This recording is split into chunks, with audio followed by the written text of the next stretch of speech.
click on settings. After that, please click on the apps.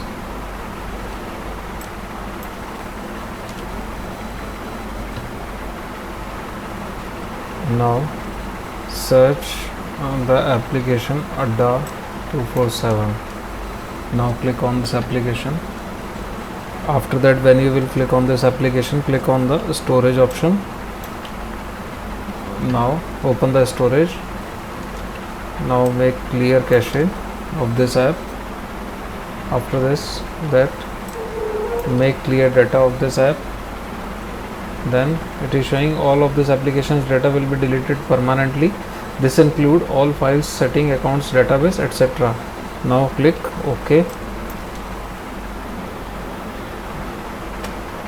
Now come back from storage. After that, click on force stop. Now after selecting the force stop, now click on the option OK.